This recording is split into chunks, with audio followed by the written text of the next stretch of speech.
Hello दोस्तों, स्वागत है आपका हमारी वीडियो में। तो इस बार हम 12 घंटे का सफ़र करने के बाद आए थे बाबा नीम करौली धाम, कैंची धाम, जो कि स्थित है उत्तराखंड के नैनीताल जिले में। बाबा नीम करौली आश्रम देश में ही नहीं बल्कि विदेशों में भी इसकी काफ़ी चर्चा है। यहाँ पे लोग देश भर से आते हैं, विदेश से भी आते हैं। तो वीडियो के माध्यम से इस बारे में मैं आपको पूरी जानकारी दूंगा, तो आप वीडियो के लास्ट तक बने रहिएगा।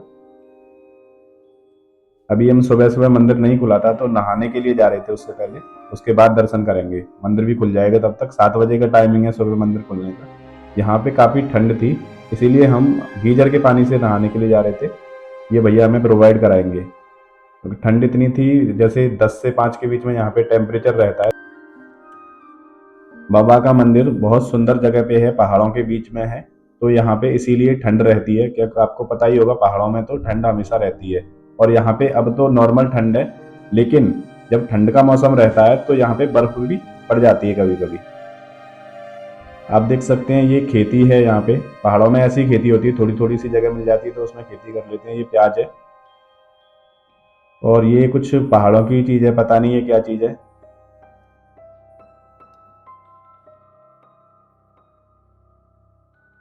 ये थोड़ी थोड़ी जगह रहती है, थोड़ी थोड़ी जगह में ये कर देते हैं, क्योंकि यहाँ पे समतल जगह नहीं रहती, ऊंची नीची जगह रहती है, तो खेती भी उसी हिसाब से हो पाती है। आइए आगे चलते हैं।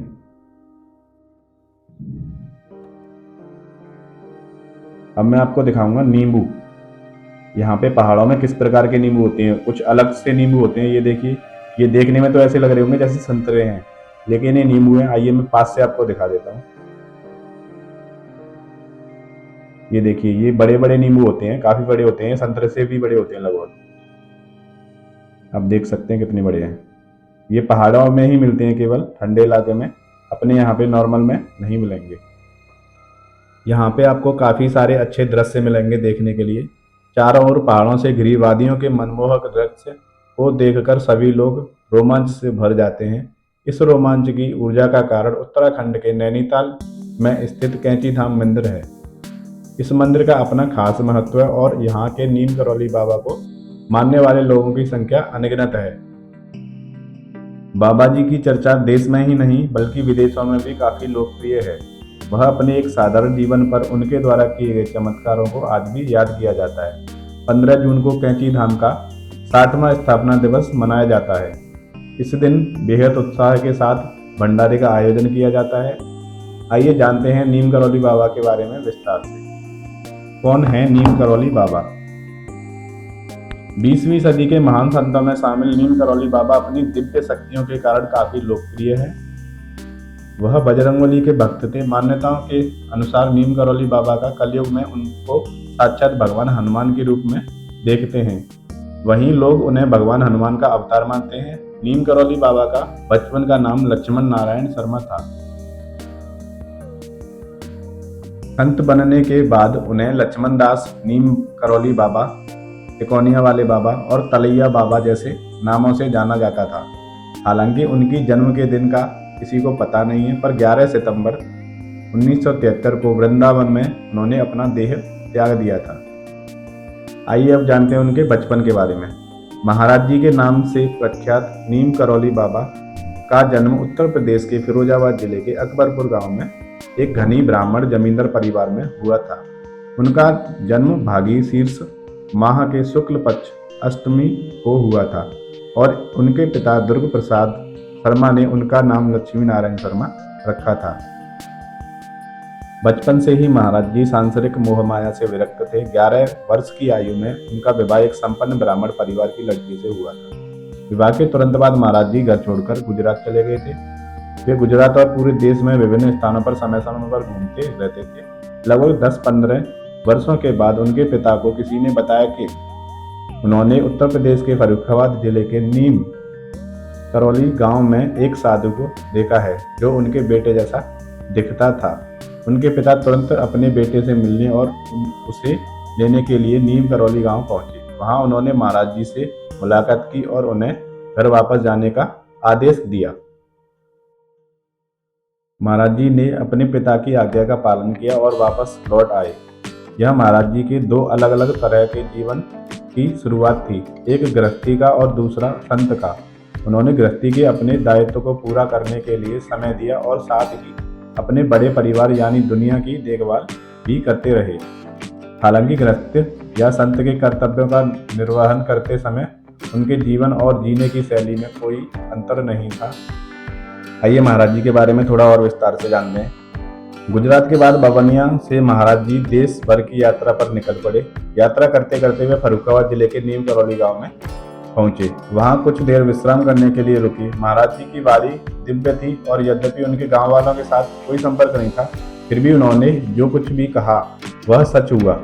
वे उन गांव वाले उनसे जुड़ गए और उनसे रहने की प्रार्थना करने लगे। उन्होंने उनके लिए एक भूमिगत गुफा बनाई जिसमें वे दिन भर साधना में लीन रहते थे। किसी ने उन्हें शौच के लिए भी बाहर निकलते नहीं देखा था। वे रात के अंधेरे में ही बाहर निकलते थे। बाद में पुरानी गुफा से लगभग 200 मीटर दूर गोवर्धन नामक ब्राह्मण की उपेक्षित भूमि पर एक नई गुफा, जो आज भी मौजूद है, खोदी गई। महाराज जी ने इस गुफा की छत पर हनुमान जी का मंदिर बनवाया था और प्राण प्रतिष्ठा के दिन उन्होंने अपने लंबे उलझे हुए बाल मुड़वा लिए और लंगोटी के स्थान पर एक लंबी सूत धोती पहनने लगे। नई गुफा में जाने के बाद महाराज जी ने गांव वालों से मिलना जुलना शुरू किया। वे अपने आयु वर्ग के युवाओं से मित्रवत व्यवहार करने लगे और अक्सर उनके खेलों में भाग लेने लगे। वे उनसे इतनी सहजता से घुल मिल गए थे कि उनके लिए उनके अद्भुत कारनामों की खासियतों से अभिभूत होना संभव नहीं था। लुका छिपी खेलते समय वे जंगल में किसी भी व्यक्ति को तुरंत ढूंढ लेते थे, लेकिन जब उनकी बारी आती थी तो वे अदृश्य हो जाते थे। इसी प्रकार की महाराज जी ने काफ़ी लीलाएं रची। अब आपको बताता हूँ महाराज जी का नाम नीम करौली बाबा क्यों पड़ा। यह उनके अलौकिक व्यक्तित्व और चमत्कारिक क्षमताओं का प्रमाण था। एक बार बाबा ट्रेन में सफ़र कर रहे थे, लेकिन उनके पास टिकट नहीं था। टीटी ने उन्हें बिना टिकट यात्रा करते पकड़ लिया। उन्होंने बाबा को अगले स्टेशन नीम करौली पर उतर जाने को कहा। बाबा स्टेशन पर उतर गए, लेकिन उन्होंने ट्रेन के पास ही एक चिमटा गाड़ दिया और वहां बैठ गए। चालक ने ट्रेन को चलाने की बहुत कोशिश की, लेकिन ट्रेन टस से मस नहीं हुई। सभी यात्री घबरा गए। उन्हें लगा कि यह बाबा का प्रकोप है। कुछ लोग बाबा को जानते थे। उन्होंने टीटी और ड्राइवर से बाबा से माफ़ी मांगने को कहा। सभी ने बाबा से क्षमा मांगी। बाबा ने उन्हें माफ़ कर दिया और ट्रेन में बैठ गए, लेकिन उन्होंने एक शर्त रखी। उन्होंने कहा कि नीम करौली में एक स्टेशन बनना चाहिए ताकि आसपास के गांव वालों को ट्रेन में चढ़ने के लिए दूर न जाना पड़े। अधिकारियों ने उनकी बात मान ली और वहां नीम करौली स्टेशन बन गया। तब से बाबा को नीम करौली के नाम से भी जाना जाने लगा। इनके भक्तों की बात करें तो नीम करौली बाबा के भक्तों की सूची में एप्पल कंपनी के फाउंडर स्टीव जॉब्स, प्रधानमंत्री नरेंद्र मोदी, क्रिकेटर विराट कोहली और अभिनेत्री अनुष्का शर्मा का नाम भी शामिल है। बाबा के अनुयायी इन्हें हनुमान जी का अवतार मानते हैं। बाबा के जीवन से कई चमत्कार भी जुड़े हैं, लेकिन इनकी महानता होने के बावजूद भी बाबा स्वयं को साधारण व्यक्ति ही मानते थे और किसी भी भक्त को अपने पैर छूने नहीं देते थे। अब आपको बताता हूँ किस टाइम पे यहाँ पे जाना चाहिए। अगर आप भी नीम करौली बाबा के आश्रम जाना चाहते हैं और सही समय की तलाश कर रहे हैं तो मार्च से जून तक का समय सबसे सही रहेगा। वहीं सितंबर से नवंबर के बीच भी कैंची धाम घूमने जाया जा सकता है। इन महीनों में मौसम सुहाना होता है और नीम करौली बाबा आश्रम के आसपास का प्राकृतिक परिवेश सफ़र के लिए काफ़ी रोमांचित होता है। बारिश के मौसम में आपको यहाँ पे नहीं जाना है क्योंकि ये पहाड़ी क्षेत्र है। बारिश के मौसम में थोड़ा खतरनाक हो जाता है। और आपको यहाँ पे जाना कैसे है? कैंची धाम उत्तराखंड के नैनीताल शहर के पास स्थित है। नैनीताल से 17 किलोमीटर दूर कैंची धाम नाम की जगह है, जहाँ आप सड़क मार्ग के जरिए आसानी से पहुँच सकते हैं। यहाँ पे ट्रेन मार्ग नहीं है। दिल्ली से नैनीताल की दूरी लगभग 354 किलोमीटर है। सफ़र तय करने में करीब 6 घंटे का वक्त लगेगा। आगे का सफ़र भी सड़क मार्ग से कर सकते हैं। अगर आप हवाई सेवा चाहते हैं तो कैंची धाम से सबसे करीब 70 किलोमीटर दूर पंतनगर हवाई अड्डा है। कैंची धाम तक पहुंचने के लिए टैक्सी या बस मिलती है। ट्रेन से कैंची धाम का सफ़र तय करना है तो निकटतम रेलवे स्टेशन काठगोदाम है। काठगोदाम से 38 किलोमीटर दूर नीम करौली आश्रम है।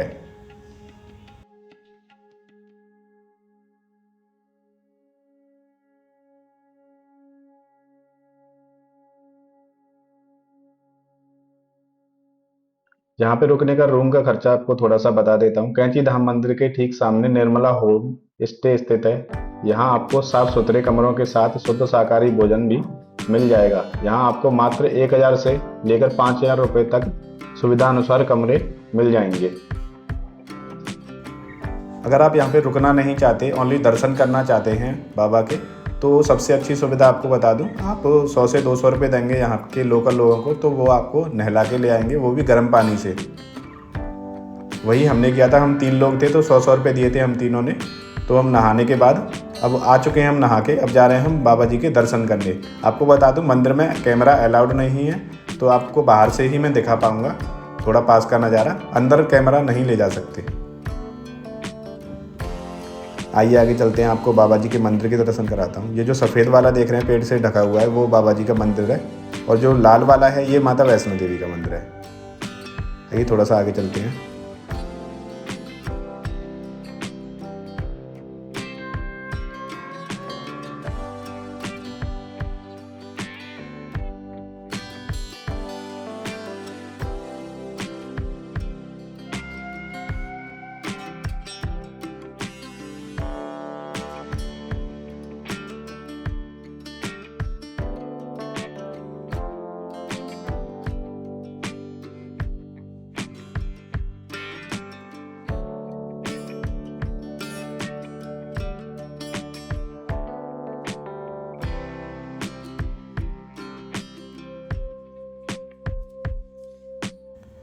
आपको बता दूं, मंदिर में अंदर प्रवेश करने से पहले आपको जूते चप्पल बाहर रखने पड़ेंगे, जो कि यहाँ पे कोई चार्जेबल नहीं है, फ्री ऑफ कॉस्ट आप जूते चप्पल यहाँ पे रख सकते हैं। देखिए सब लोग यहाँ पे रख रहे हैं, कोई भी चार्ज नहीं है यहाँ पे, और किसी लॉकर में नहीं रखे जाते, सामने ओपन में आप रख सकते हैं। यहाँ पे कोई चोरी चकारी नहीं होती, क्योंकि बहुत अच्छी जगह है, कोई यहाँ पे ऐसा नहीं करता।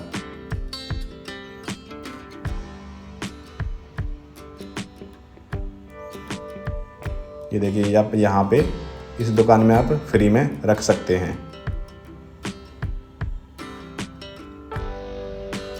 और आपको थोड़ा सा बता दूं, जैसे प्रसाद वगैरह खरीदेंगे यहाँ पे, प्रसाद है और चीज़ें हैं कुछ खरीदने के लिए, तो वो थोड़ी सी महंगी है यहाँ पे, क्योंकि ज़्यादा दुकान नहीं है यहाँ पे, कुछ गिनी चुनी दुकान ही है, जिसके कारण वो थोड़ी सी महंगी है।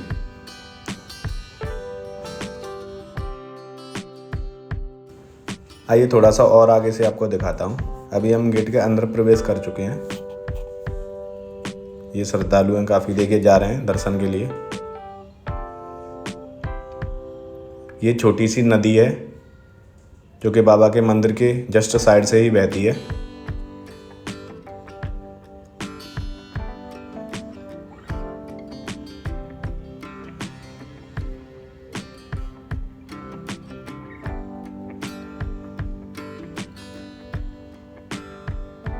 लास्ट तक यहीं तक कैमरा ले जाने देंगे, इससे आगे कैमरा नहीं ले जाने देंगे। जगह अच्छी है कैंची धाम, आप यहाँ पे विजिट कर सकते हैं। कहा जाता है बाबा से जो मन्नत मांगो वो पूरी हो जाती है, तो आप यहाँ पे विजिट कर सकते हैं, काफ़ी अच्छी जगह है।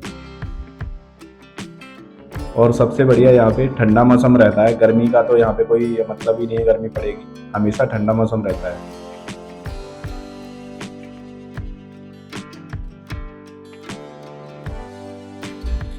अगर आपको वीडियो अच्छी लगी हो तो लाइक शेयर सब्सक्राइब जरूर करें, ताकि आगे भी मैं ऐसी वीडियो लाता रहूं। अगली वीडियो जो हमारी आएगी वो नैनीताल की आएगी।